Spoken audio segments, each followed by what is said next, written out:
The fever took her mother on a winter morning when Zareth was 10 summers old. Not drowning, We not can't battle, ignore not this any any of the longer. warriors' deaths that I orc know, children but what learned to can we expect and do? honor. We have to be Just ready. sickness, the It's kind that almost swept through the ready. northern settlements in I'll give it harsh a turn. seasons and took the Smells vulnerable wonderful. without mercy. Zareth had It's getting watched worse out helplessly there. as her I mother know, burned with but we fever. have each She other. couldn't fight, Always. couldn't cure, couldn't stop, with all the determination in her young heart. Her mother had been a healer, ironic and cruel. She'd saved dozens of others from lesser illnesses, but when her own body turned against her, none of her knowledge mattered. She died over 3 days, lucid enough at the end to tell Zareth to be strong, to lead, to never let fear make her small. "You have fire in you," her mother had whispered with her last breaths. "Don't let anyone put it out. Not duty, not tradition, not fear. Promise me." Zareth had promised, and her mother had closed her eyes and never opened them again. Her father never said Zareth should have done more, should have tried harder, should have saved her mother somehow. He didn't have to. The silence between them said everything. He'd remarried within a year to a female who looked at Zareth with thinly veiled resentment, and Zareth had learned that some losses carved you hollow and never let you fill up again. That was the day Zareth learned to be strong, because being weak meant drowning in grief that had no outlet and no end. 23 years later, Zareth lay in a different kind of dying and wondered if her mother had felt the same cold certainty in those final moments.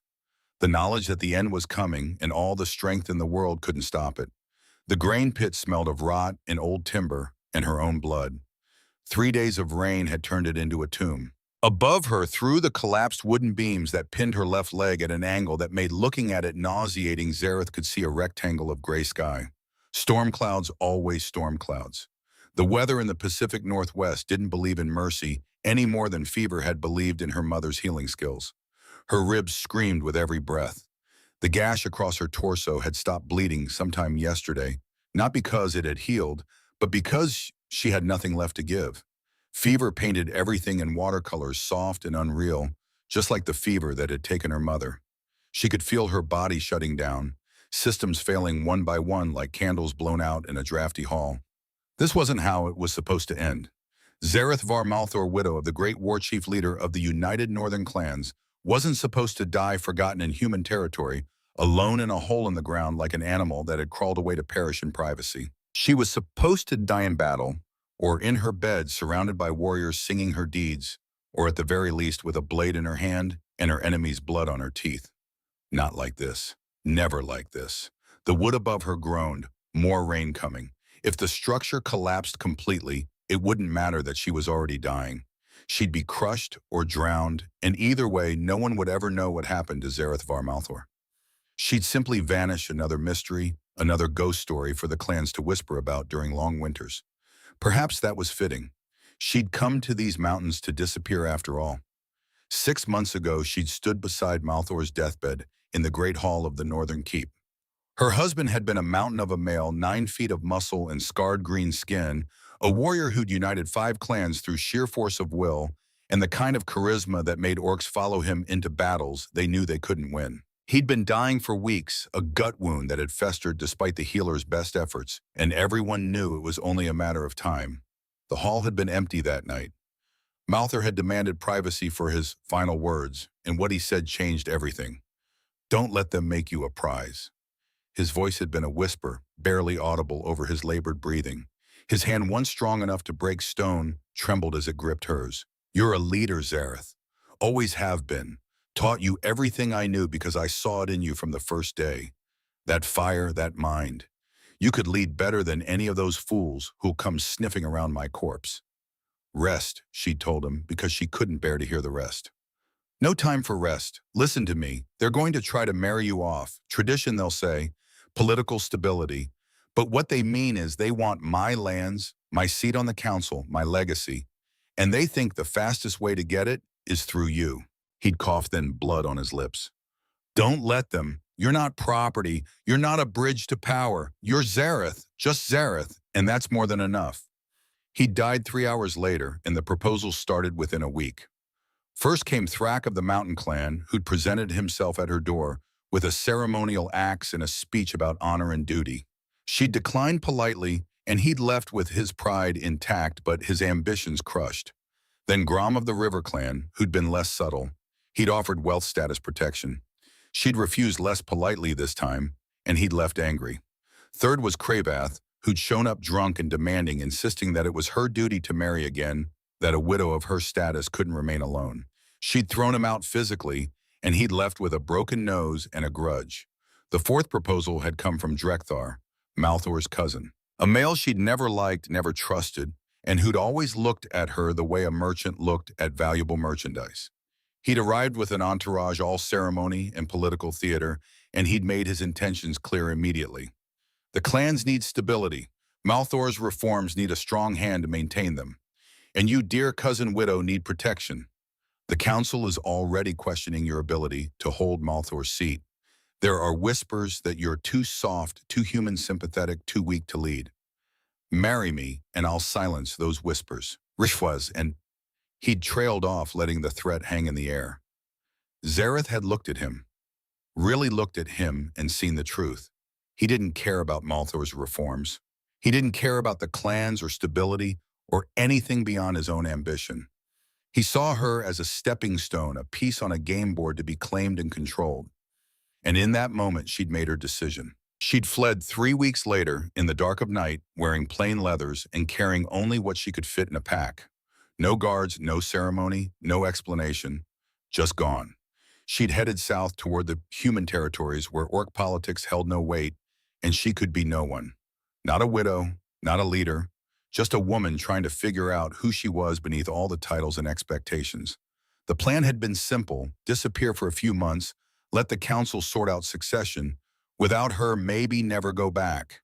She had coin weapons and skills. She didn't need a clan that saw her as a prize instead of a person. Then the storm hit.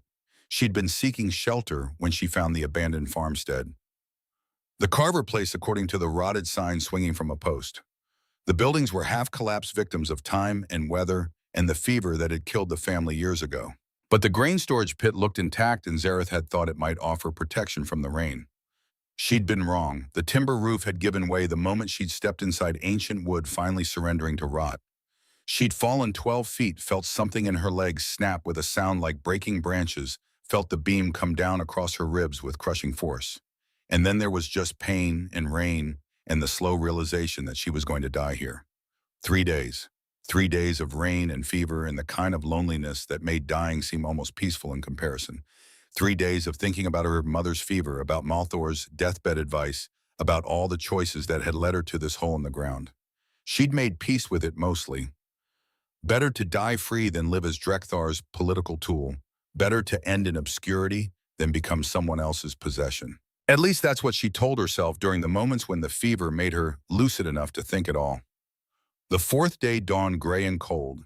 Zareth heard the footsteps before she saw anything. Small feet, light and quick, moving through the overgrown grass around the pit. She tried to call out, but her voice came out as barely a croak. Her throat was raw from thirst and screaming that first day when she'd still had the strength to scream. Then a face appeared above the pit's edge. A child. Human. Male, couldn't have been more than 8 or 9 years old. Bare feet caked in mud clothes that were more patches than original fabric, and a shock of dark hair that hung over eyes too large for his thin face. He stared down at her with an expression that cycled through surprise, fear, and something else Zareth couldn't quite identify. She waited for him to run. Every human child in 5 villages knew to run from orcs. The treaty was barely a year old, and generations of war didn't evaporate because some politicians signed papers. Fear ran deeper than policy. But the boy didn't run. He stood there, gripping the edge of the pit, staring at her with those enormous eyes. Zareth could see him processing what he was seeing.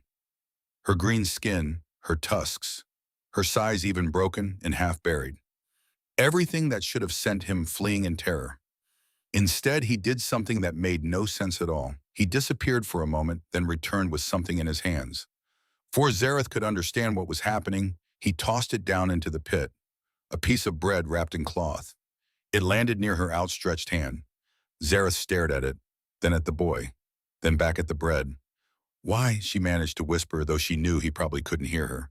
The boy didn't answer. He just looked at her for another long moment, his expression solemn and ancient in a way that children's faces shouldn't be, and then he turned and ran.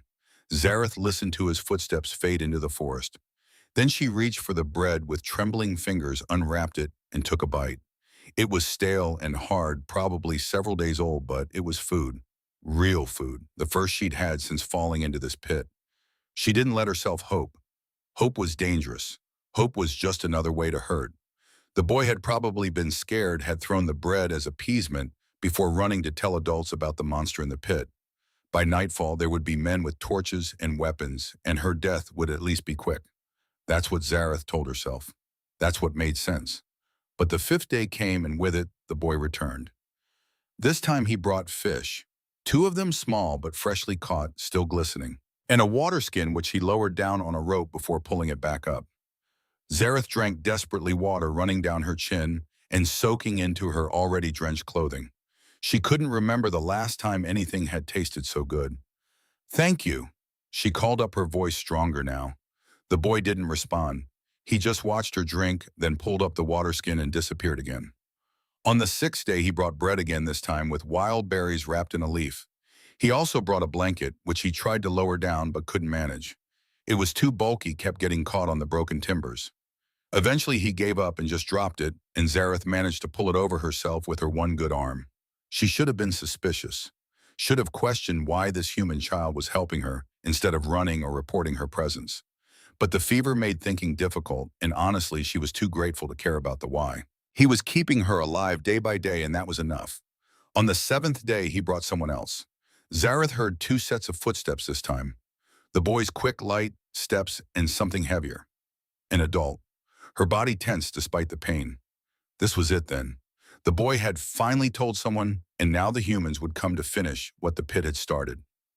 She tried to reach for her knife, the one still sheathed at her belt, but her arm wouldn't cooperate. Too weak. Too broken.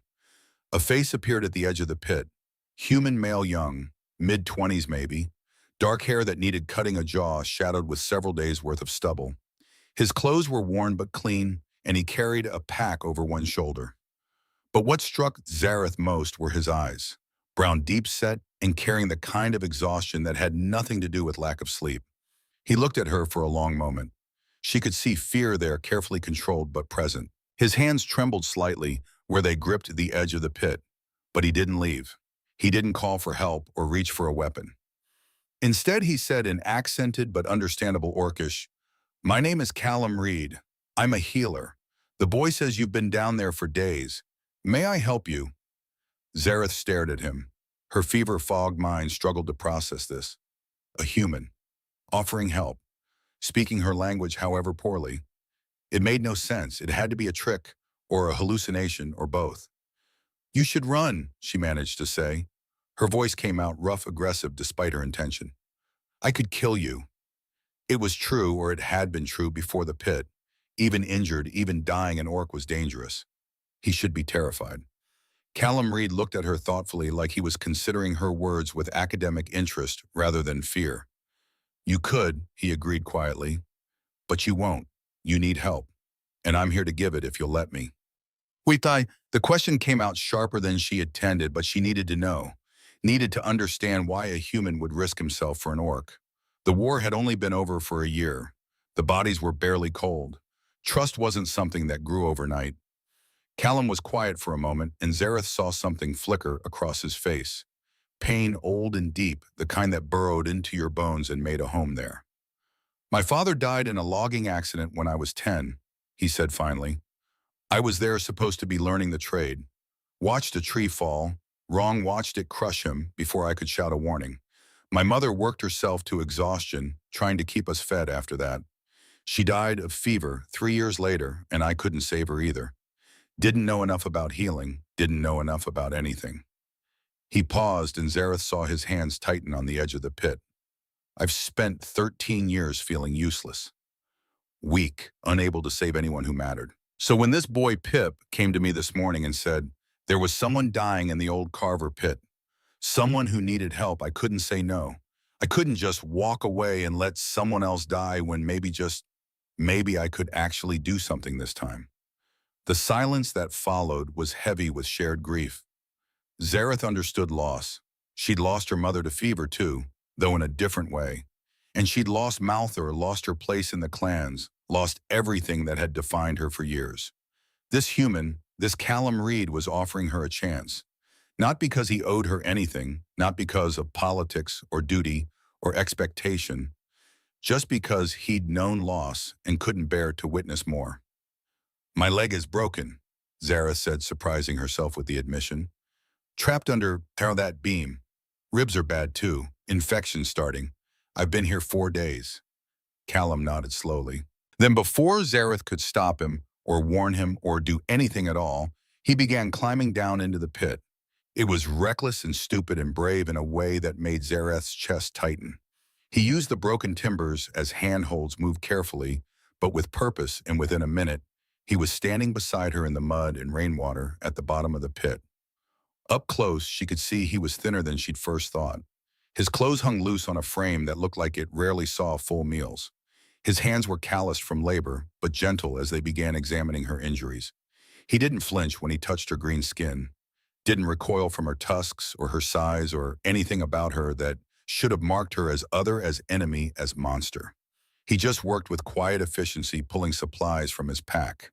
Clean cloth for bandages, a water skin, dried herbs that he crushed between his fingers and mixed with water to make a paste. A knife well-maintained that he heated over a small flame before using to cut away the fabric around her wounds. "This is going to hurt," he warned before touching the paste to her ribs. He wasn't wrong. The pain was sharp and immediate, and Zareth bit down hard to keep from crying out.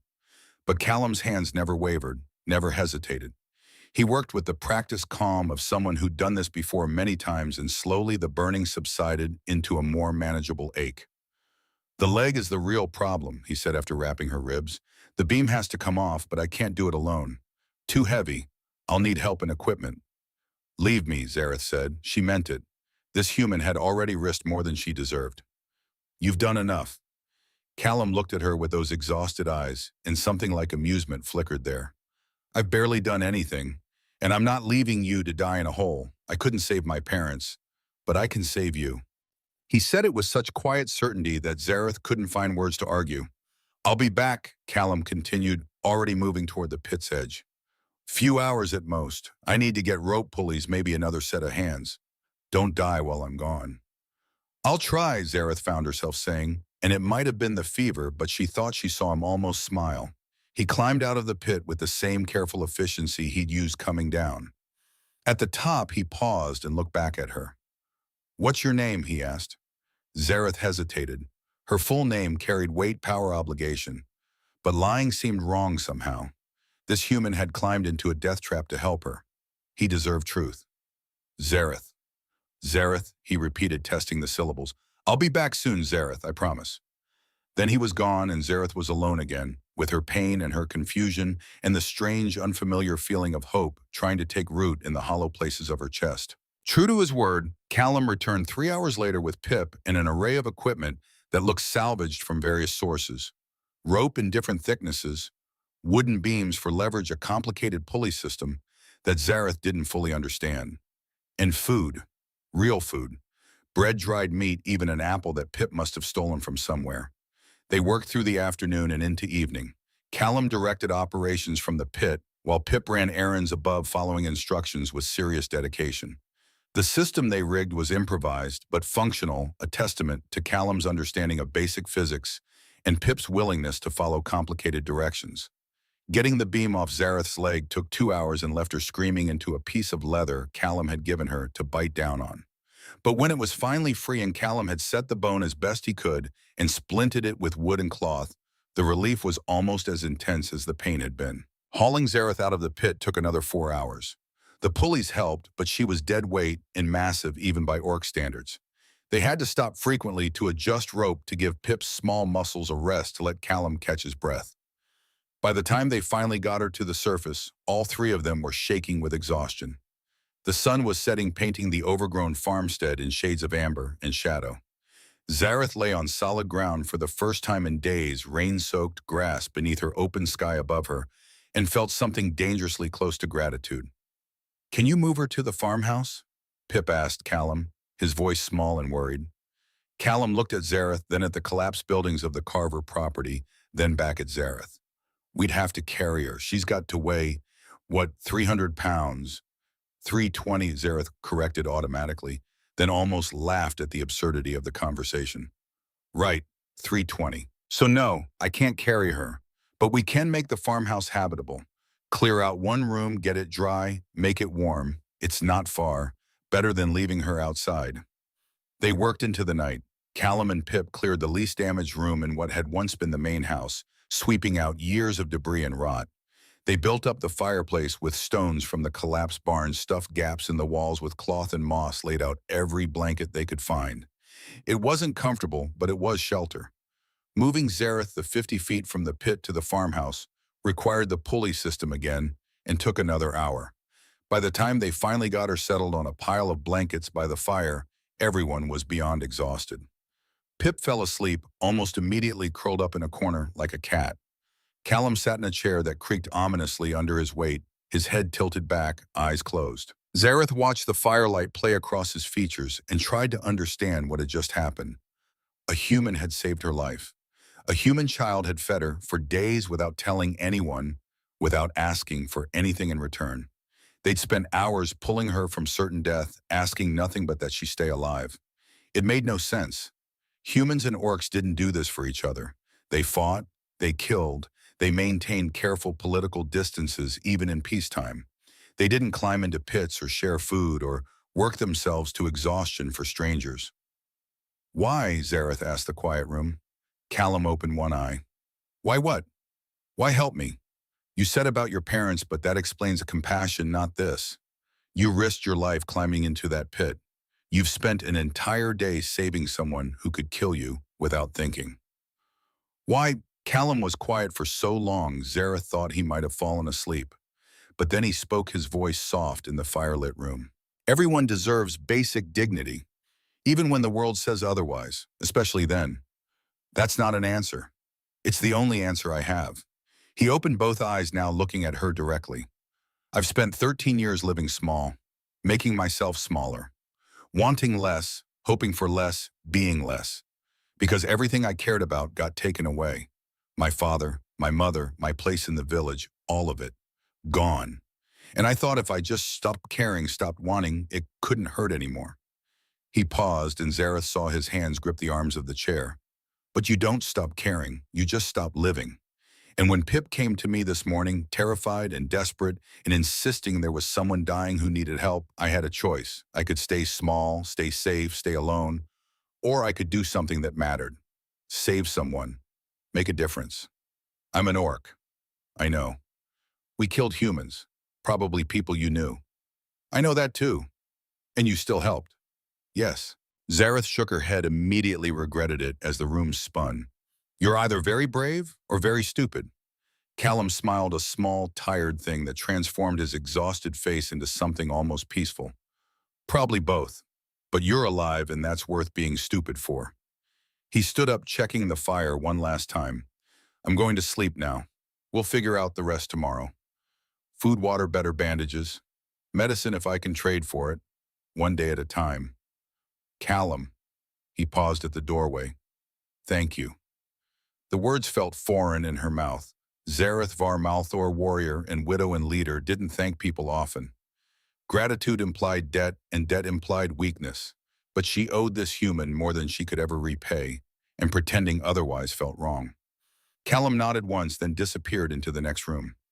Zareth heard him settling down, heard Pip mumble something in his sleep, heard the rain start again on the damaged roof.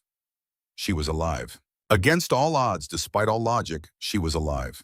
And for the first time in 6 months since Malthor's death, in the proposals and the flight south, Zareth felt something other than exhausted resignation.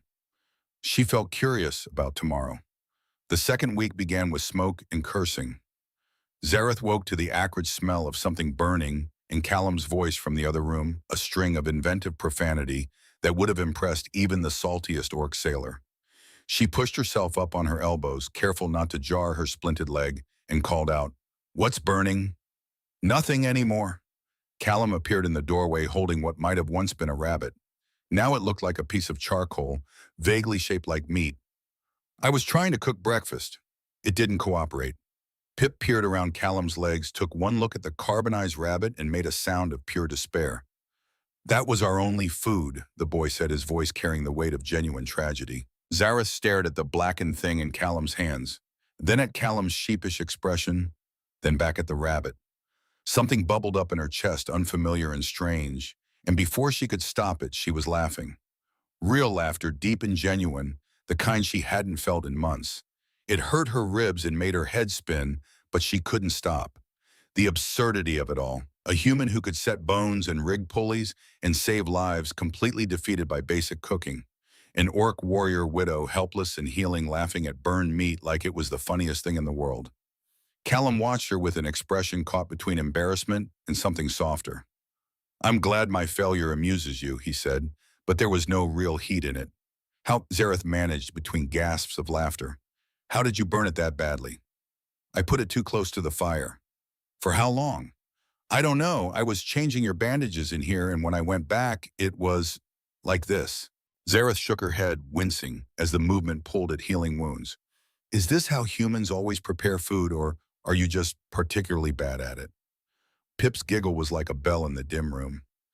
Callum's mouth twitched, fighting a smile. "Probably the second one," he admitted. "Even orc children can roast meat without reducing it to ash."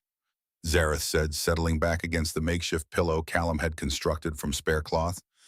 "Perhaps I should teach you before you accidentally poison us all. You can barely sit up. I can sit, and I can instruct. Tomorrow bring me something that hasn't already been murdered twice, and I'll show you how it's done." Callum nodded slowly, something shifting in his expression. Relief, maybe? Or gratitude that she was engaging planning for tomorrow, acting like someone who intended to survive. "Tomorrow, then," he agreed. "But today, we eat whatever I can scavenge that doesn't require cooking." He disappeared again, and Zareth listened to him and Pip discussing options in the other room. Their voices had grown comfortable together over the past week, Pip's high and quick, Callum's low and patient. They'd established rhythms, routines. Pip foraged and fished and stole when necessary. Callum tended Zareth's wounds with careful precision, changed her bandages, twice daily, made her drink willow bark tea that tasted like punishment, but kept the fever at bay. And Zareth watched them both, learning. She learned that Callum flinched when anyone moved too quickly near him, like he expected violence from the world. She learned that Pip never ate until everyone else had taken their share, a habit born from scarcity and hard lessons. She learned that Callum talked to himself when he thought no one was listening, working through problems out loud, in a voice so quiet it was almost prayer. She learned that both of them were broken in ways that matched her own brokenness, and somehow that made the farmhouse feel less like a prison and more like a sanctuary. The cooking lesson happened 2 days later when Callum returned with a rabbit that was still alive and very indignant about its capture. Zareth, propped up in her chair with her leg elevated on a stool Callum had constructed, directed operations like a general commanding troops. "First, you prepare the fire. Not too large, not too small. You want coals, not flames. Flames char the outside and leave the inside raw." Callum built the fire according to her specifications, adjusting when she critiqued his coal arrangement. "Now the meat. Clean it properly. I don't care if you're squeamish. It needs to be done right." She watched as he worked, occasionally offering corrections. His hands were careful, methodical. He approached the task the same way he approached her medical care, with focused attention to detail. "The spit needs to be far enough from the heat that your hand can hover near it for a slow count of 5. Try." Callum held his hand near the prepared spit, counted, pulled back. 3 seconds before it's too hot. Then move it higher. They went through the process step by step. Zareth found herself enjoying it more than she'd expected. There was something meditative about teaching, about passing on knowledge. It reminded her of training sessions in the Northern Keep when she'd worked with younger warriors and watched them transform from clumsy recruits into competent fighters. "You turn it regularly," she instructed. "Every few minutes. Patience is the key. Most people want to rush it, but rushing ruins everything." "Story of my life," Callum muttered, then seemed to realize he'd said it out loud. Zareth studied him as he rotated the spit. There was a story there in the way he held himself, in the careful distance he maintained from everyone except Pip. A story about loss and isolation and choosing to live small because hoping for anything larger hurt too much. She understood that. She'd been living her own version of it for 6 months. I had to learn this skill young, she said quietly. My mother died when I was 13. Fever. My father remarried quickly, and his new wife made it clear I wasn't welcome at her hearth, so I learned to cook for myself, to care for myself. Independence born of necessity. Callum glanced at her, surprise flickering across his face. She'd been careful not to talk about her past, to reveal anything that might expose who and what she really was. But sitting in this farmhouse, watching a human carefully tend meat over a fire while a child played with stick figures in the corner, the secret felt less important than the moment. That must have been hard, Callum said carefully, losing your mother and your home at once. It taught me strength, taught me not to rely on anyone else for survival. Zareth adjusted her position, grimacing as the movement pulled at healing ribs. Though I'm discovering that lesson may have been too well learned. Sometimes accepting help isn't weakness. Sometimes it's wisdom. The rabbit finished cooking an hour later, and it was perfect. Golden skin, tender meat, the smell making Zareth's mouth water, despite her lingering weakness. They ate together, the three of them, siding in a rough circle with the fire at the center. Pip made happy sounds with every bite. Callum looked absurdly proud of his accomplishment, and Zareth felt something settle in her chest, something warm and solid and dangerously close to contentment. Acceptable, she pronounced, and smiled when Callum grinned. The days developed their own rhythm after that. Mornings, Callum changed Zareth's bandages and forced medicine down her throat with apologetic determination. Midday, Pip had his lessons. The boy couldn't read a fact that appalled Zareth and ignited something fierce and protective in her chest. She'd been taught young part of her training as Malthor's wife, expected to read treaties and correspondence. She couldn't stand the thought of this clever child going through life unable to access knowledge. So she taught him letters, scratching them in the dirt with a stick, when her strength allowed, making him practice until he could recognize each one on sight. She taught him the way she'd been taught to train warriors, with patience and high expectations, treating him like a young recruit rather than a helpless child. Pip responded to it like flowers to sunlight. He was hungry for learning, for attention, for someone to believe he was capable of more than survival. Within days, he could write his own name, and the pride on his face when he showed Callum made Zareth's throat tight. Afternoons, Callum fished or foraged, while Zareth rested and Pip practiced his letters. Evenings, they ate together and talked, carefully skirting around the big questions, focusing instead on small things. The weather, the state of the roof, whether the apples in the abandoned orchard were safe to eat. But underneath the mundane conversations, Zareth felt awareness growing. The way Callum's hands lingered just slightly when he checked her bandages. The way his eyes found hers across the room and held for heartbeats longer than necessary. The way her pulse jumped when he smiled, rare and genuine and transforming. She told herself it was gratitude. He'd saved her life. Natural to feel connection to someone who'd pulled you from death. Nothing more complicated than that. She told herself this even as she found excuses to keep him close, even as she learned the cadence of his breathing while he slept, even as she started to catalog small details, the scar on his left hand, the way he rubbed his neck when he was thinking, the sound of his rare laughter. 3 weeks after her rescue, Zareth's leg had healed enough to bear weight with the help of a crutch, Callum fashioned from a sturdy branch. She insisted on going outside just to the edge of the clearing, just to feel sun on her face after so long in the dim farmhouse. Callum stayed close, worried she'd push too hard, ready to catch her if she fell. They made it to a fallen log at the clearing's edge and sat together, watching Pip practice skipping stones on the small pond that had formed from weeks of rain. The silence between them was comfortable now, easy in a way Zareth hadn't experienced with anyone except Malthor. But this was different. With Malthor, silence had been about understanding and shared purpose. With Callum, it was about something she couldn't quite name, something that made her hyper-aware of how close he sat, how his shoulder almost touched hers. "Can I ask you something?" Callum said finally. "Yes." "Who are you really?" Zareth's chest tightened. She'd known this question was coming, had seen it building behind his eyes for days. He wasn't stupid. He'd noticed the expensive knife at her belt, the silver torque she'd never taken off despite the discomfort. He'd seen how she carried herself, how she commanded rather than requested, how Pip jumped to obey her instructions with the automatic response of someone used to hierarchies. She could lie, should lie. But sitting in the sunlight with this man who'd asked nothing of her except that she stay alive lying felt like a betrayal worse than any truth. "My full name is Zareth Var Malthor," she said quietly. "Malthor was war chief of the United Northern Clans. When he died, I inherited his seat on the council, his lands, his wealth, and the attention of every ambitious male who thought marrying me was the fastest path to power." Callum absorbed this without visible reaction, which was either very good or very bad. "You're royalty?" "Not exactly. We don't have kings and queens. But yes, functionally, I'm one of the most politically powerful orcs in the Northern Territories. And you're here because I refuse to be property." 4 males proposed marriage in the months after Malthor died. Each one saw me as a prize to claim a stepping stone to the power they wanted. The 4th proposal came from Malthor's cousin Drekthar.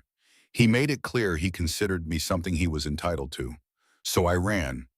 She turned to look at Callum, needing to see his face. "I came south to disappear, to be no one. Just another traveler in human lands where orc politics meant nothing. I had money skills, weapons. I didn't need a clan that saw me as a game piece instead of a person." Then the storm hit. And I fell into that pit thinking it was over, thinking I'd die free, at least even if I died alone. Callum was quiet for a long time, his eyes on Pip, throwing stones with fierce concentration.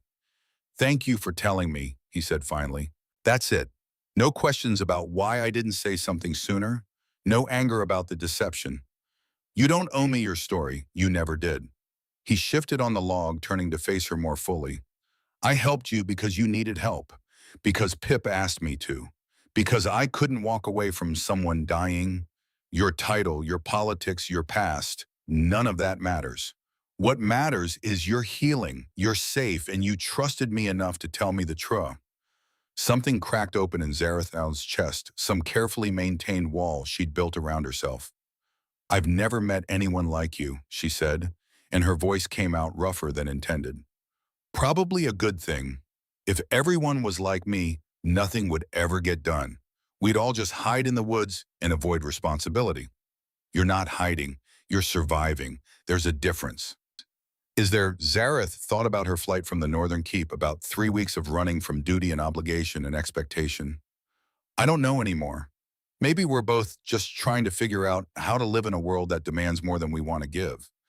Callum's hand moved, not quite touching hers, but close enough that she could feel the warmth of his skin. "Maybe," he said softly, "or maybe we're learning that surviving and living aren't the same thing." Before Zareth could respond, Pip called out, excited about a fish he'd spotted near the pond's edge. They both turned to watch him, the moment breaking, but not disappearing, just transforming into something else. Something patient. That night, lying on her pile of blankets with Pip snoring softly in the corner and Callum's breathing steady from the next room, Zareth admitted something to herself that she'd been avoiding for days. She was falling for him. For this quiet, broken human who'd climbed into a pit to save her. Who taught a child to fish and burned rabbits and changed her bandages with gentle hands. Who saw her exhaustion and doubt and fear and never once asked her to be stronger than she was. It was impossible. Politically catastrophic, socially unacceptable in both their worlds, and absolutely terrifyingly real. The 4th week arrived with the sound of hoofbeats. Zareth heard them first, her warrior instincts still sharp despite weeks of recovery. Heavy horses, multiple riders moving through the forest with the confidence of people who expected obstacles to move aside. Her whole body went rigid. "Callum," she called, her voice sharp with command. He appeared, immediately responding to her tone with automatic urgency. "What's wrong?" "Riders, orc riders, coming here." She watched his face go pale, watched him move to the window and peer out carefully. Pip, sensing danger with a child's instinct, went very quiet and still in his corner. "3 of them," Callum reported. "Big horses, armor. They look official." Zareth's mind raced. How had they found her? She'd been careful, covered her tracks. Unless someone in the villages she'd passed through had reported an orc traveling alone. Unless Drekthar had sent scouts south to search. Unless. She pushed herself up, reaching for the crutch, trying to transform from injured refugee to the woman who'd commanded respect in council halls. Her body protested, still too weak for the role she needed to play, but she forced it anyway. straightened her spine, lifted her chin, became Zareth Var Malthor, widow of the war chief leader and warrior. Stay inside, she told Callum. Absolutely not. These are my people, my politics. You don't need to be involved. Too late for that. He moved to stand beside her, and Zareth felt a rush of emotions she couldn't name. Fear for him, gratitude, frustration, affection, all tangled together. The riders entered the clearing and Zareth's breath caught. She recognized the lead warrior immediately. Commander Vex, captain of the Widow Guard, the elite unit assigned to protect the families of fallen chieftains. Vex dismounted with practiced efficiency, her ceremonial armor gleaming despite the journey. She took in the farmhouse, Callum standing in the doorway, and then her eyes found Zareth. Vex dropped to one knee so fast it looked painful. Your Majesty. The title hung in the air like smoke. Zareth saw Callum's expression shift from confusion to understanding to something more complicated. The other two warriors knelt as well, their heads bowed in formal respect. Rise, Zareth commanded, her voice carrying the authority she'd learned from Malthor. Vex stood, and Zareth could see the relief on her face warring with professional composure. We've been searching for 3 weeks. When you vanished from the keep without word, without guards, the council fell into chaos. Some feared assassination. Others claimed you'd abandoned your responsibilities. Drekthar has been spreading rumors calling your fitness to lead into question. Drekthar can drown in his own ambition, Zareth said coldly.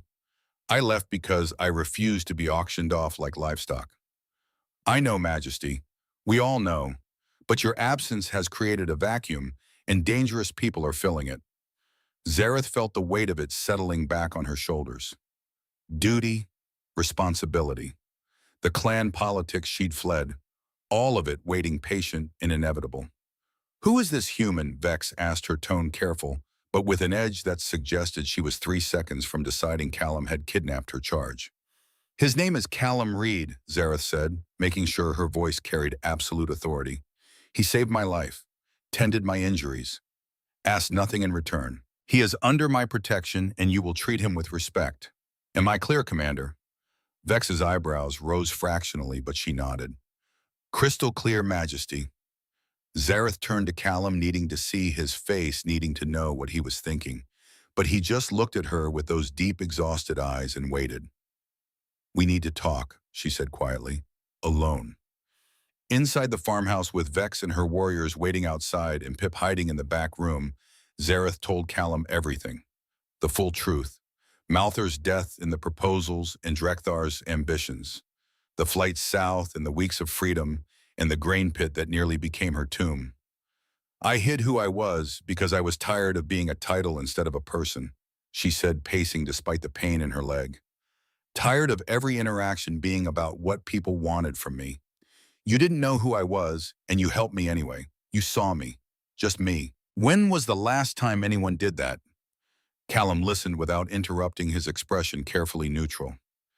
I never meant to deceive you, Zareth continued, but I also never meant to stay this long, to care this much about what you think, about what happens next. What does happen next? Callum asked quietly. I have to go back. Drekthar is making moves. If I don't return and face him, he'll undo everything Malthor worked for. He'll drag the clans backward into old hatreds and old wars. People will die. My people. I understand. Did he? Zareth searched his face, looking for anger or betrayal or hurt. But all she saw was acceptance tinged with resignation, and somehow that was worse. Do you? She demanded. Because I watched your face out there when Vex knelt. I saw you realize who I really am, what I am, and I know what you're thinking, that you saved some orc royalty who's going to ride off into her political drama and leave you here like none of this mattered. Is that what you're going to do? The question was soft, but it cut like her sharpest blade. I don't want to, Zareth said, and heard her voice crack.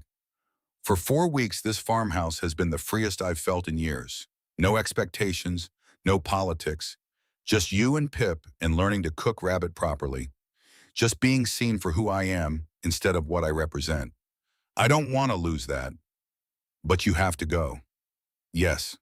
They stood in the dim room, the space between them feeling like miles. Then go, Callum said finally. Do what you need to do. Face your enemies. Protect your people. That's who you are. A leader. A protector. I see that now. That's not all I am. I know.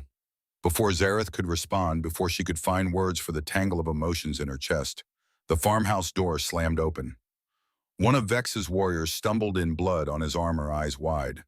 "Assassins!" he shouted. Then the world exploded into violence. Two orc males in dark clothing burst through the windows, glass shattering, moving with lethal precision. Zareth recognized the style immediately. Drekthar's personal guard. He'd sent killers. One of them spotted Callum and grinned, saying something in rapid Orcish that made Zareth's blood freeze. The human pet. Kill him first. Send a message. The assassin moved toward Callum with a blade designed for gutting. Callum grabbed a chair, threw it, bought himself seconds. Not enough. The assassin was trained fast, stronger. This was going to end badly. Zareth didn't think. Her leg barely supported her weight. Her ribs screamed protest, but she threw herself between Callum and the blade anyway. Caught the assassin's wrist with one hand, felt the bone crunch under her grip. Used his momentum against him, twisted, heard something vital snap. The assassin howled, and Vex was there, finishing what Zareth started with brutal efficiency. The second assassin was already dead, Vex's other warrior, standing over the body, breathing hard. Silence fell, broken only by harsh breathing and Pip's muffled crying from the back room. Zareth turned to Callum, blood on her hands, fury in her eyes. "Are you hurt?" He shook his head, too shocked to speak. Vex examined the bodies, her expression grim. "Drekthar's men. This is an act of war. He's violated sacred law by sending assassins after you. The prohibition against harming widows is absolute." Zareth barely heard her. She was focused on Callum, on the way his hands trembled, on how close she'd come to watching him die. "Why did he target Callum first?" she demanded. Vex's expression was carefully neutral. "Killing you is complicated. Sacred law's political fallout. But killing a human you've been living with that humiliates you, weakens your position, makes you look compromised, soft, influenced by human sentiment. It's a tactical move designed to destroy your credibility before moving against you directly." Something cold settled in Zareth's chest. "He's trying to turn my time here into a scandal." Yes. Zareth looked at Callum, really looked at him. This man who'd saved her life, who'd taught a child to read, who'd given her 4 weeks of freedom and seen her as just Zareth. Drekthar wanted to make him a weapon against her, wanted to use their connection to paint her as weak, as unfit to lead. "I'm sorry," she whispered. Callum found his voice finally. "For what?" "For putting you in danger, for making you a target, for dragging you into politics you never asked for." He stepped closer, and Zareth saw something fierce in his expression. "I climbed into that pit knowing what you were. Maybe not your title, but I knew you were orc, knew there could be consequences. I chose to help anyway. This isn't your fault. Drekthar will use you against me. Then we don't give him the chance." Zareth wanted to believe it could be that simple, but she knew politics, knew how perception shaped reality in clan councils. Just surviving this assassination attempt wouldn't be enough. She needed to act decisively, needed to return and face Drekthar before he could spin this into something that destroyed them both. "I have to leave," she said. "Tonight. Now, before more assassins come." "I know." The words hung between them, heavy with everything unsaid. "Callum," Zareth started, then stopped. "How did you tell someone they'd changed everything, that 4 weeks in a half-ruined farmhouse had shown you what freedom felt like? That leaving felt like tearing out a part of yourself you'd just discovered existed?" She settled for truth, blunt and simple. "I love you." His eyes widened. Whatever he'd expected her to say, it wasn't that. "I know it's impossible. I know it's politically catastrophic and socially unacceptable and absolutely terrifying, but it's true. You're the first person in years who's seen me. Just me. Not my title or my potential or what I could give them, just Zareth. And I've fallen in love with you somewhere between the burned rabbit and teaching Pip his letters." Callum's expression did something complicated. "I love you too," he said, rough and honest. "I've been trying not to, telling myself it's gratitude or proximity or anything else. But I wake up thinking about you. I watch you teach Pip and feel my chest get tight. I know every expression on your face, every shift in your voice. And the thought of you leaving makes me want to tear this whole farmhouse down." "Then come with me." The words escaped before Zareth could stop them, reckless and desperate and entirely sincere. What? Come with me, back to the Northern Keep. Face this together. I'm human. Your people will never accept that. I don't care. I've spent 6 months doing what others expect. What if I chose something for myself instead? What if I fought for this for us? Callum stared at her, hope and fear warring in his expression. Your world will destroy us. Maybe, or maybe we're strong enough to survive it. Before he could answer, Vex cleared her throat from the doorway. Majesty, we need to leave. More assassins will come. Drekthar knows where you are now. Zareth nodded without taking her eyes off Callum. Will you wait for me? She asked. While I deal with Drekthar, stabilize the clans, make this safe. Will you wait? And if I can find a way, if I can make this possible, will you say yes? Callum's hand found hers, calloused fingers threading through her larger ones. I'll wait, he promised. However long it takes, I'll be here. They kissed, then desperate and gentle, tasting like hope and heartbreak. Zareth tried to memorize everything. The way his lips felt against hers, the sound of his breathing, the strength in his hands as they cradled her face. When they finally broke apart, both were shaking. I'll come back, Zareth swore. I'll find a way, I promise. Then she was moving, gathering her few possessions, saying goodbye to Pip, who clung to her, and made her promise not to forget them. Mounting the horse, Vex provided, ignoring the screaming protest from her still healing body. At the edge of the clearing, Zareth turned back one last time. Callum stood in the farmhouse doorway, Pip beside him, both watching her leave. The rising sun painted them in shades of amber and shadow. Zareth raised her hand in farewell. Callum raised his in return. Then she turned her horse north toward duty and politics and the battle that waited. But for the first time in 6 months, she wasn't running from something. She was fighting for something, for someone, for the impossible chance that love might be stronger than obligation and choice more powerful than duty. The forest swallowed her and the farmhouse disappeared behind the trees. But the memory of Callum's promise followed her all the way home. The journey north took 5 days of hard riding, pushing the horses to their limits. Zareth's body protested every mile, her injuries still too fresh for this kind of punishment, but she gritted her teeth and endured.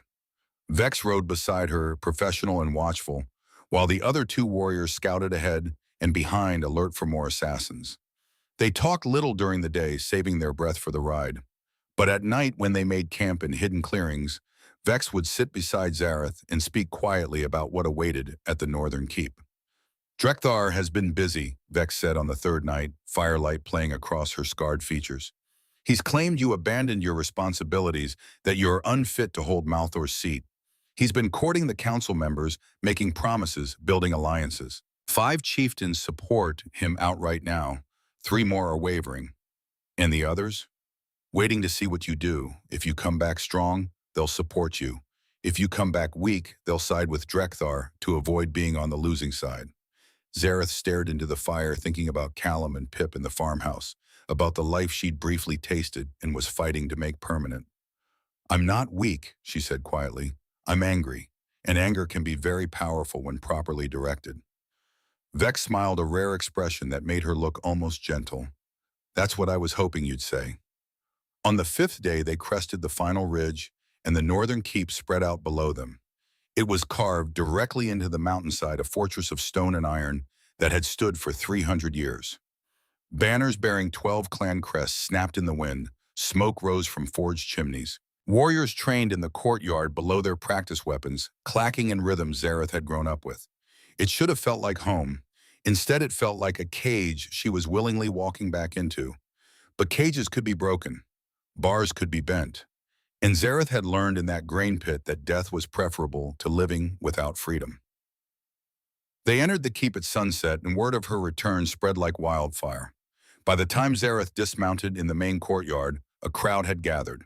Warriors, servants, council members, all wanting to see the widow who'd vanished for a month and returned with blood on her armor and fire in her eyes. Drekthar was there too, standing on the council hall steps with his supporters arrayed behind him. He looked confident, comfortable, like a male who'd already won and was just waiting for official confirmation. His smile when he saw Zareth was sharp as broken glass. "The widow returns," he called out, his voice carrying across the courtyard. How generous of you to grace us with your presence after abandoning your people for weeks. Tell us, cousin widow, where have you been? Zareth dismounted slowly, letting the crowd see her injuries. Her splinted leg, the fresh bandages visible beneath her armor. Let them see she'd been hurt, that her absence hadn't been vacation or cowardice. I was trapped in a collapsed grain pit in human territory. She said, her voice clear and strong, despite her exhaustion. Dying, until a human healer and a child saved my life, asking nothing in return. Murmurs rippled through the crowd. And 2 nights ago, Zareth continued, assassins wearing your house colors, Drekthar, attacked that same farmhouse. They tried to kill the humans who'd shown me more honor than you've shown in your entire political career. They violated sacred law by targeting a widow under protection. The murmurs grew louder. Several council members exchanged sharp looks. Drekthar's smile faltered for just a moment. Lies. You have no proof. Vex stepped forward, holding up the cloth pieces cut from the assassin's armor. House colors unmistakable, even at a distance. Commander Vex and 2 witnesses saw these males attack, Zareth said. They're dead now, but their presence, their colors, their violation of sacred law, all of it points to you. Circumstantial, Drekthar said, but his voice had lost some of its confidence. Then let's make it simple, Zareth said. I invoke the ancient right. Trial by combat, single challenge for leadership. You claim I'm unfit to hold this seat. Prove it with a blow instead of with assassins and lies. The crowd went completely silent. Trial by combat was old law rarely invoked in modern times, but it was unbreakable law. If Zareth issued the challenge and Drekthar refused, he'd look weak before the entire council. If he accepted, one of them would die, and the matter would be settled permanently. Drekthar's eyes narrowed. She could see him calculating weighing options. He was larger, stronger, had more recent combat experience. She was barely healed from injuries, had spent weeks recovering rather than training. On paper, it should be an easy victory, but there was hesitation. Because losing would end everything, and winning might spark questions about why he'd been so eager to kill a widow he claimed to want to marry. You're injured, he said finally. Barely recovered. This would be murder, not combat. Concern for my welfare. How touching. I accept the risk. Do you accept the challenge? The entire keep waited. Warriors, council members, servants. All watching Drekthar, waiting to see if he'd prove himself a warrior or a coward. He smiled slowly. I accept. Tomorrow at dawn. Traditional rules. First blood yield or death. Let the clans see which of us is truly worthy to lead. Zareth inclined her head, keeping her expression neutral, even as her heart hammered against her ribs. Tomorrow, then, may the strongest survive. She walked into the keep with her head high and her spine straight, Vex at her side. But once they reached her private quarters, the performance crumbled. Zareth's leg gave out and she collapsed into a chair, breathing hard. That was reckless majesty, Vex said quietly, checking Zareth's bandages. You're not at full strength. Drekthar is a seasoned warrior. This fight could kill you. I know. Then why? Zareth looked out the window at the mountains beyond, thinking about a farmhouse 400 miles south, about a human who had promised to wait. Because I'm tired of running, tired of letting fear make my decisions, tired of being someone else's prize or someone else's weapon. She turned to face Vex. I want to choose. For once in my life, I want to choose my own path. And that starts with ending Drekthar's ambitions permanently. And the human Callum Reed. Zareth felt something tight in her chest at his name. If I survive tomorrow, I'm going to ask him to come here, to stand beside me, not as a scandal or a weakness, but as my chosen partner. Vex's eyebrows rose. The council will never accept that. A human consort is unprecedented. It would cause political chaos. Good. This council needs chaos. Needs to be reminded that we're not the same clans that went to war with humanity, that we can be better, stronger, more than our old hatreds. Zareth smiled sharp and determined. Malthur taught me that change requires courage. Tomorrow I prove I have that courage, and then I'm going to change everything. Vex studied her for a long moment, then knelt. The Widow Guard stands with you, Majesty, whatever you choose, whoever you choose. Even if it's politically insane, especially then, you've never been conventional. Why start now? Dawn came cold and clear. The combat circle had been prepared in the keep's main courtyard, a ring of sand 40 feet across with the 12 clan banners planted around its perimeter. Every orc in the keep had gathered to watch hundreds of warriors and civilians alike, all wanting to witness history. Zareth entered the circle wearing minimal armor, leather and chain only leaving her arms free for mobility. She carried a single blade Malthor's sword, the one he'd given her when they married. It felt right somehow to carry his steel into this fight. Drekthar entered from the opposite side fully armored and carrying a massive war axe that had carved through dozens of enemies. He looked confident, relaxed, even like this was a formality rather than a real threat. The eldest chieftain Crow of the mountain clan stood at the circle's edge to officiate. Trial by combat, ancient law, first blood yield or death. No interference, no mercy. Begin when ready. Zareth and Drekthar circled each other, and the world narrowed to just them, just this moment. Last chance to yield, Drekthar said. Marry me and I'll let you live. You can even keep your human pet as a servant. I'm not unreasonable. I'd rather die. That can be arranged. He attacked with brutal efficiency, the axe sweeping in an arc designed to take her head off. Zareth ducked under it, felt the wind of its passing, used his momentum to create distance. Her ribs screamed protest at the movement, but she forced the pain down, locked it away. Drekthar was stronger, larger, had reach and weight advantages. But Zareth had spent weeks learning patience from Callum, had relearned that strength wasn't always about force. She let him attack again, dodged instead of blocking, made him work for every strike. His axe was powerful but heavy, and swinging it repeatedly would tire him faster than her lighter blade tired her. The fight developed a rhythm. Drekthar attacking Zareth, evading. The crowd murmured, uncertain. This wasn't the quick, brutal combat they'd expected. Stop running, Drekthar snarled. Fight like a warrior. I am fighting. You're just too slow to notice. His next strike came faster, fueled by anger. Zareth sidestepped, brought her blade across his forearm, not deep, just enough to draw blood and make on him drop the axe. First blood. Technically, she'd won, but Zareth didn't step back, didn't claim victory, because drawing first blood wasn't enough. She needed to end this completely, needed to remove Drekthar as a threat forever. Drekthar drew a knife, switching to close combat. He was faster with the smaller weapon, more dangerous. They traded strikes, blade meeting blade, and Zareth felt her injuries protest with every movement. Her leg wasn't fully healed. Her ribs ached, but she pushed through, focused on Callum's face in her memory, on Pip's laughter, on the promise she'd made. She would survive this. She would win, and she would choose her own future. The opening came when Drekthar overextended, putting too much weight behind a thrust meant to gut her. Zareth twisted aside, caught his wrist, used a joint lock Malthor had taught her years ago. Heard bone crack. Drekthar's knife fell to the sand. Zareth kicked it away, then put her blade to his throat. The crowd went silent. Drekthar stood frozen, breathing hard, eyes wide with the realization that he'd lost, that she'd beaten him, that his ambitions ended here. Yield, Zareth commanded. Never. Then die. She could do it. Press forward, open to his throat, end him permanently. Ancient law said she had that right. He'd sent assassins, violated sacred prohibitions, tried to take everything from her. But Callum's voice echoed in her memory, about choosing kindness when you could choose violence, about being better than the worst impulses that defined you. I could kill you, Zareth said loudly enough for the crowd to hear. Ancient law gives me that right. You sent assassins. You violated sacred trust. Your life is forfeit. She pressed the blade just hard enough to draw a thin line of blood. But I choose mercy. I choose to show that strength isn't just about who can kill most efficiently. It's about who can lead with wisdom.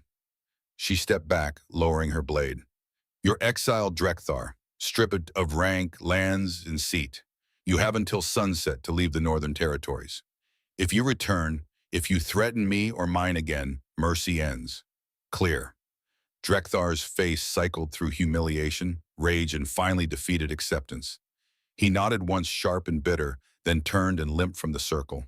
The crowd erupted, some cheering, some uncertain, all processing what they'd witnessed. Zareth stood in the center of the combat ring, bleeding and exhausted and victorious, and felt something settle in her chest. She'd won. Not just the fight, but her freedom, her right to choose. Now she just needed to figure out what to choose. The weeks that followed were a blur of politics and rebuilding. Zareth consolidated power, reaching out to allies, neutralizing Drekthar's remaining supporters. She made it clear she would rule alone, no forced marriages, no compromises on her autonomy. She implemented reforms Malthor had dreamed of. Open trade negotiations with human territories began the slow work of transforming the council from a war-focused hierarchy into something more diplomatic. And she thought about Callum constantly. 6 months passed, 6 months of ruling, of making changes, of slowly building a foundation stable enough to risk what she planned next. 6 months of lying awake at night, wondering if he was still waiting, if he'd moved on, if the promise they'd made meant anything after so much time apart. Finally, when her position was secure enough to risk it, Zareth wrote a letter. Her hands shook as she formed the words in common tongue, hoping her grammar was correct, hoping he could read her writing. Callum had defeated Drekthar, reclaimed my seat, stabilized the clans.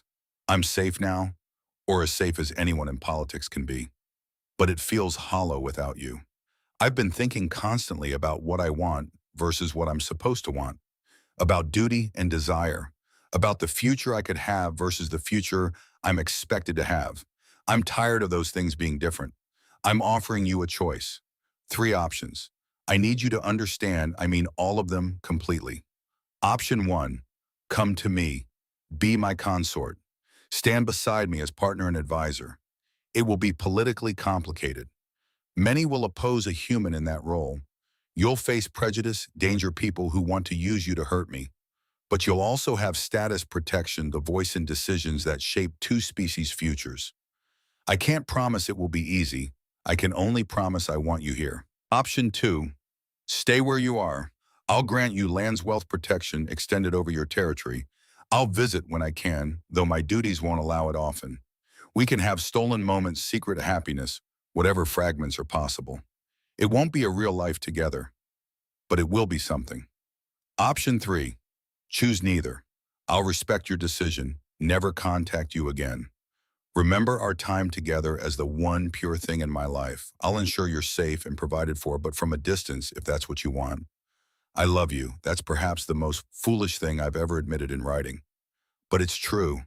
You saw me when I was just Zareth, not a title or a prize or a political piece. You gave me 4 weeks of freedom and I'll treasure forever. Think carefully. Send your answer with Commander Vex. Whatever you choose, I'll support it, even if it breaks my heart. Yours if you'll have me, Zareth. She sealed the letter with her personal crest, hands trembling, and gave it to Vex with instructions to ride south immediately. Then she waited.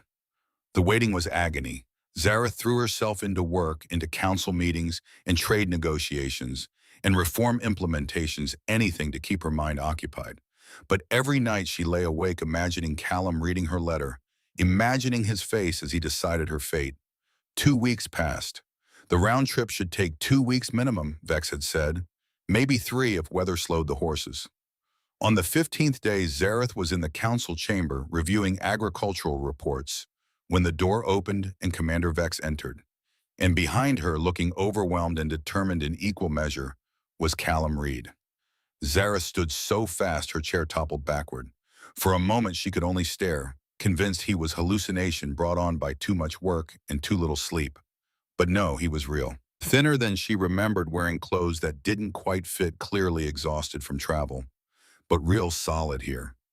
You came, she whispered. You asked, he said simply. How could I not? The space between them disappeared.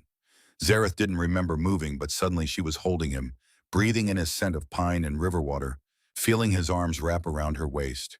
He was so much smaller than her, but it didn't matter. Nothing mattered except that he was here. I wasn't sure you'd wait, Zareth said into his hair. 6 months is a long time. I thought maybe you'd moved on, found someone else, decided I wasn't worth the risk. I told you I'd wait. I don't break promises. He pulled back enough to meet her eyes. Also, Pip wouldn't let me. Kid's terrifying when he's determined. He said if I didn't go to you, he'd drag me here himself. Zareth laughed, the sound breaking through tension she'd carried for months. Where is Pip? Vex brought him too. Said she wasn't separating us again. He's being shown around by some very confused guards who aren't sure what to do with an 8-year-old human child who keeps asking questions about everything. I'll make him a ward of the court, ensure his education, give him opportunities he'd never have otherwise. He'd like that. Kid's brilliant when someone actually bothers to teach him. They stood there holding each other, and Zareth felt something she hadn't felt in months. Complete. Whole. Like pieces of herself she'd scattered across 400 miles had finally reassembled. The council is going to lose their minds, she said eventually.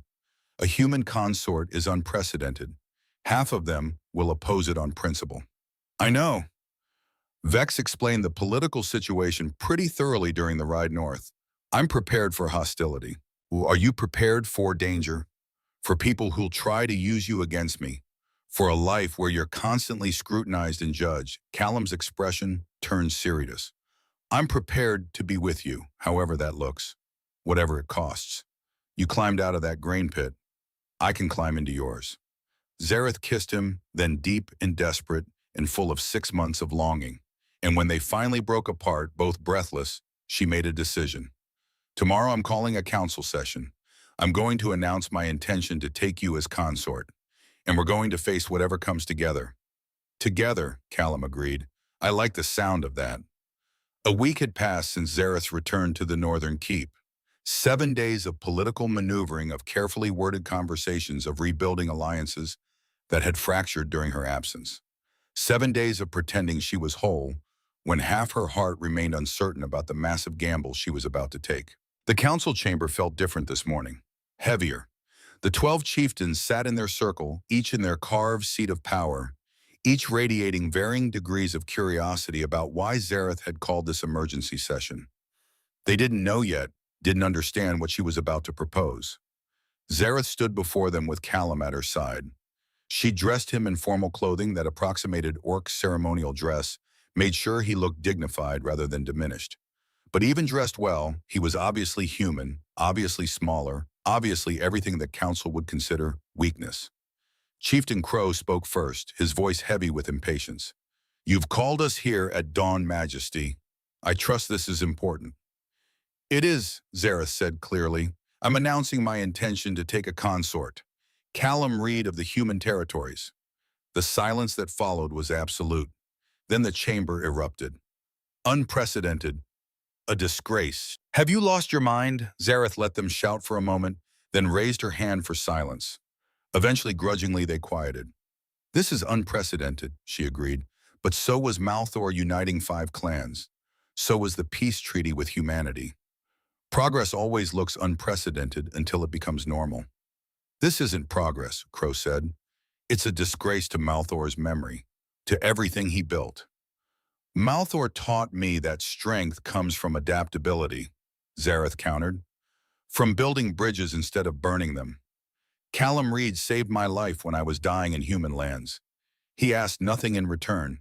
He showed more honor than many orcs I've met. Honor doesn't make him suitable, another chieftain interjected. He's weak, can't defend himself, makes you look compromised.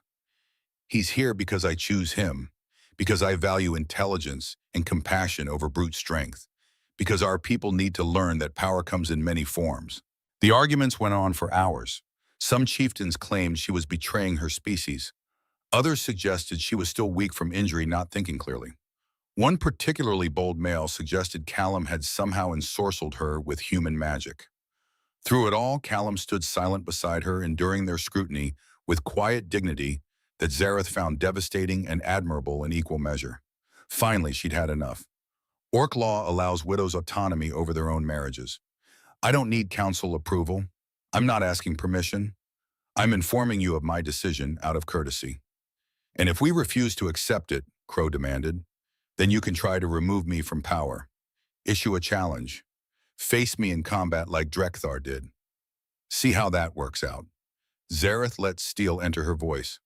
I've killed assassins and defeated ambitious males.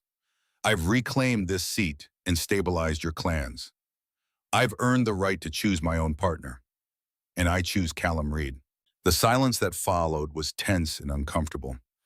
He'll need a formal position, Vex said from her spot at the chamber's edge. something that justifies his presence beyond just being your consort. Otherwise, the whispers will never stop. Zareth nodded slowly. Vex was right.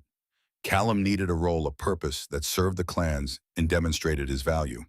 I'm creating a new position, she announced. Human liaison, someone who understands both our people and theirs, who can advise on cultural differences, facilitate trade negotiations, represent human perspectives in our discussions. It was brilliant, even if Zareth thought so herself. The treaty with humanity was barely a year old. Both sides were still navigating how to coexist. Having someone who understood both cultures was genuinely useful, not just political theater. Several chieftains exchanged looks.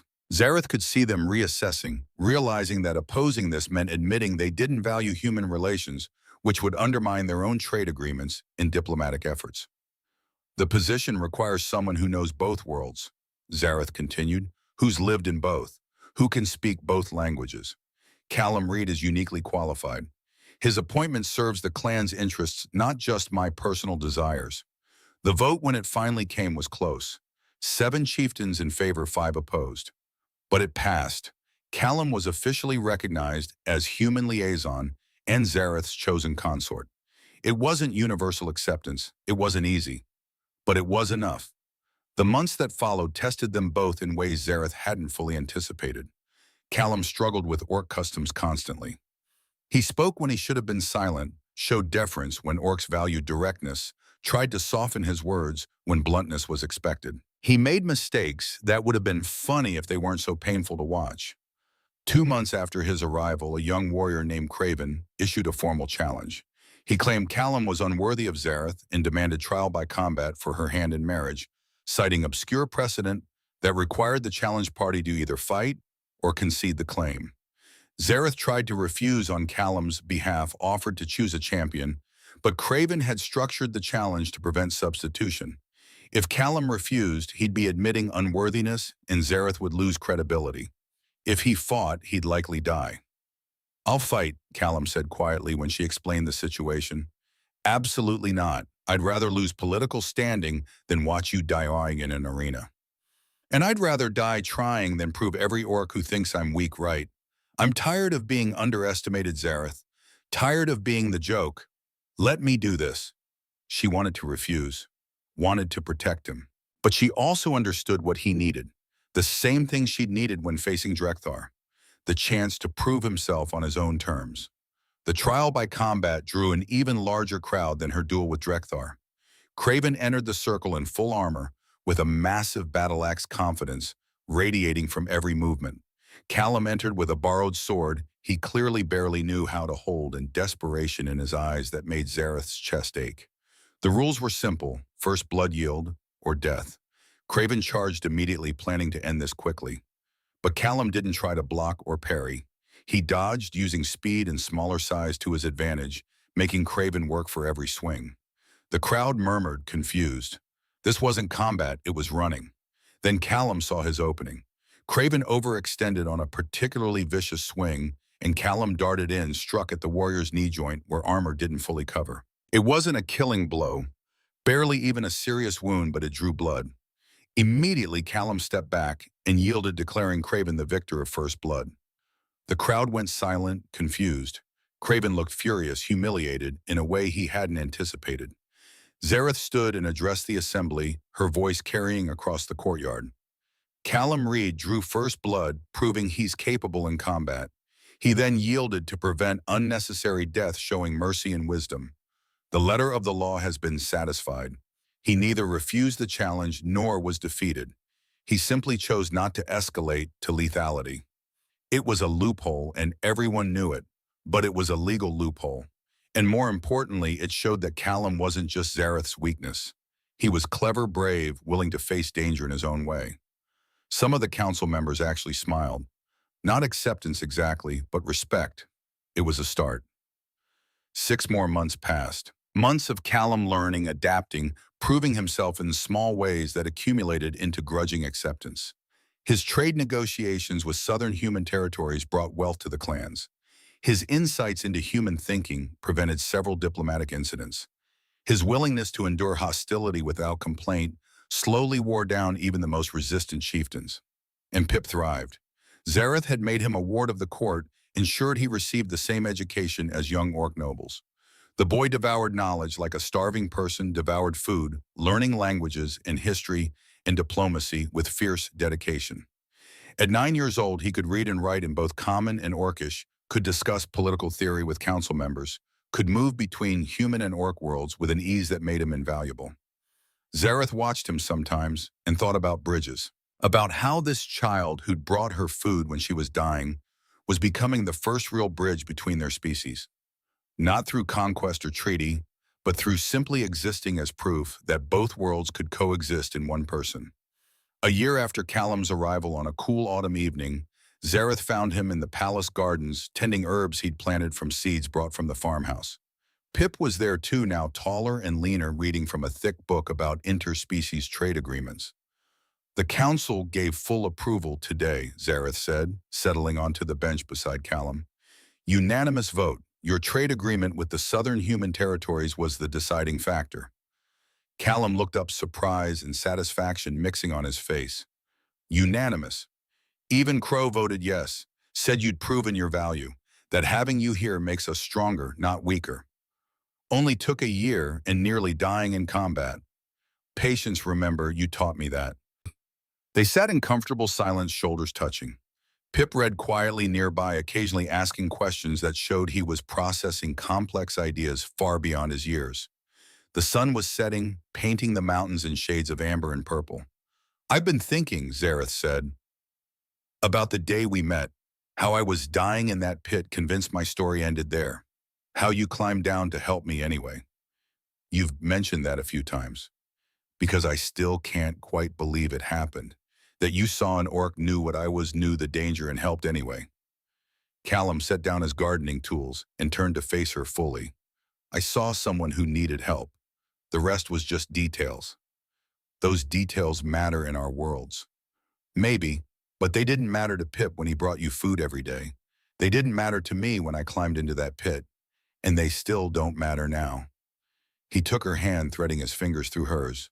I love you, Zareth. Not the title, not the power, not what you represent. Just you. The woman who laughed at my burned rabbit, who taught Pip to read with warrior discipline, who chose to come back here and fight instead of staying hidden. That's who I love. Zareth felt her chest tighten with emotion. I love you too, for climbing into that pit when you should have run, for seeing me as Zareth instead of the Widow Queen, for being patient with me while I figured out that duty and desire don't have to be enemies.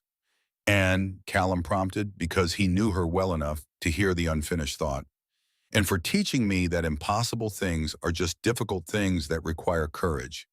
You're the bravest person I know, and I'm grateful every day that you chose to be here. Pip looked up from his book. Are you two going to kiss now, because I can leave if you want privacy? They both laughed, and Zareth ruffled Pip's hair with her free hand. Stay, your family. You get to witness all the embarrassing moments. Great, Pip said, but he was grinning. As the sun set over the northern keep, painting the gardens in shades of twilight, Zareth reflected on how far she'd come. From the grain pit to this moment. From drowning in obligation to choosing her own path. From believing she had to be either a widow or a leader to understanding she could be both and more. She'd found freedom not by running from duty, but by redefining what duty meant. Not by rejecting her role, but by claiming the right to fill that role on her own terms. Two worlds had collided in a grain pit, an orc widow and a human healer, a terrified child and impossible kindness. And from that collision, something new had emerged.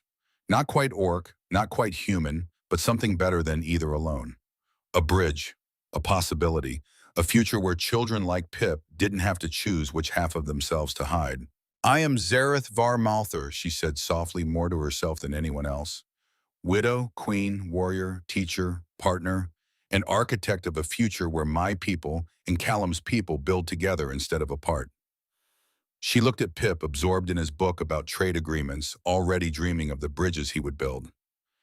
He'll be the first, she continued, the first human educated in orc history and common tongue both, the first bridge between our worlds. But he won't be the last. Callum smiled, that rare, genuine expression that still made her heart skip. You're building something bigger than us. We're building it, Zareth corrected. All three of us. A world where children don't have to choose which half of themselves to hide. Where love doesn't have to be impossible. Where climbing into a pit to save a stranger isn't brave, it's just decent. She thought about her mother's final words, about the fire she'd carried all these years, about how Malthor had fanned that fire into something useful, something powerful, about how Callum had shown her that fire didn't always have to burn, sometimes it could warm. I kept my promise, she whispered, thinking of her mother. I didn't let them put out my fire. I just learned to control it better. The garden settled into peaceful quiet. Pip returned to his reading. Callum went back to his herbs. Zareth sat between them, feeling the weight of her titles and the lightness of her choices balanced perfectly. She'd climbed out of the pit. They'd all climbed out together, each pulling the others up in turn. And the view from here, the future spreading out before them, full of possibility and challenge and hope, was more beautiful than anything she could have imagined when she was dying alone in the dark. Two worlds, one love. And against all odds, it was enough, more than enough.